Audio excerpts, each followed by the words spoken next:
ourselves for coming out on this rainy night in December. But, yeah. So I have been realizing lately that school rules have changed a lot in the last 40 years since I was going to school. My grandson got suspended the other day for 2 days for farting in school. Yeah. And no, in the teacher's defense, he was arguing with her, and he said, "This is a bunch of bull," and he farted on command. Yeah, I was never more proud. I mean, like, my little boy is becoming a man. Yeah. But I thought, what if this becomes a trend and like we take this into our workplace? You know, do we get to go home from work if we have to fart? I can see your gears just grinding. You're like, yes, let's do that. I'm never going to go to work again. You are going to be the fart king. That's exciting. Oh, but you know, that made me realize, like, what other things are kids getting suspended for? So I Googled it, and there was a kid that got suspended for a couple days for sharing a Jolly Rancher. So I'm like, okay. That kid probably choked and died. No, but I was thinking it was like a drug, right? Because that sounds like something you might want to share, like the Jolly Rancher, like Molly. Yeah, no, it was just a candy. And I'm like, now, Boomers, you can attest to this. We were allowed to share a joint in the parking lot. Yeah. And the worst thing that happened if you got caught is the teachers would take it, mostly so they could have a better party on the weekend, right?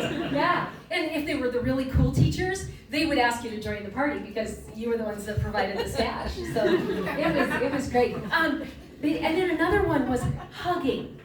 Like, a hug that you could get kicked out of school for a hug.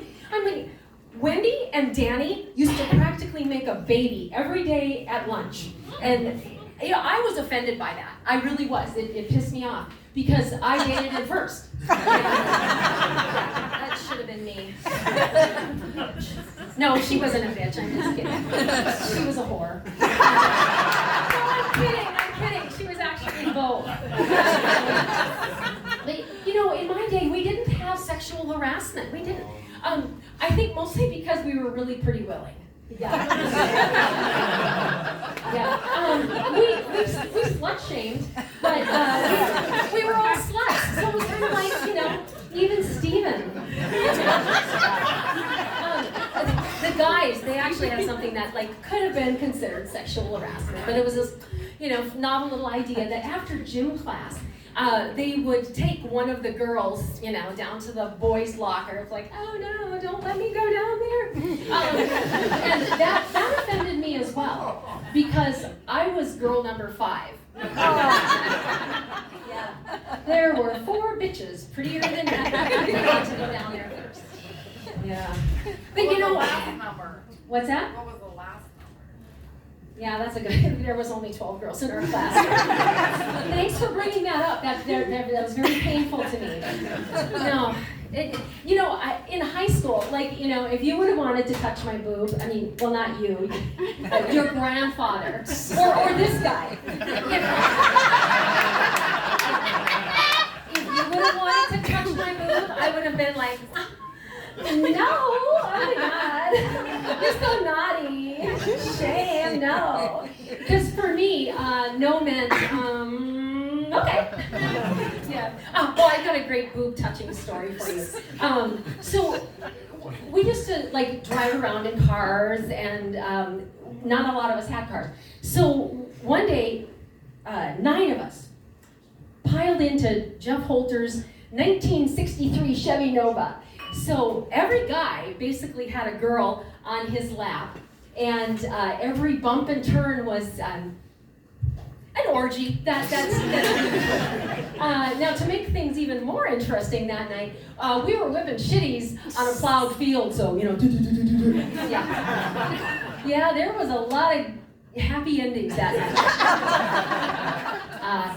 So anyway, the boob story. So at one point, I looked down, and Gordon has his hand on my boob. And I'm like, oh my God, like, how long has that been there? And how lucky does he think he's gonna get? But you know, the thing is, I felt nothing. Because he was feeling nothing but foam. I was a straight up 32A. My bra was a 36C. My brother used to like to strap it to the dog and pretend he was a camel. But yeah, if you had a car when you were in high school, you by default were one of the cool kids because only about a quarter of the kids had one.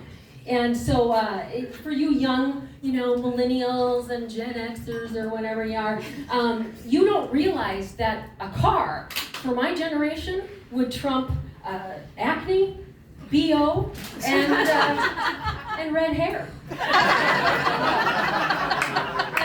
And we had our bullies too, but our bullies made us better, not ballistic. Because sometimes we needed things to be pointed out to us. Like, I felt it was very beneficial when Amy told me my afro-like perm on this blonde hair maybe wasn't going to help my social situation any.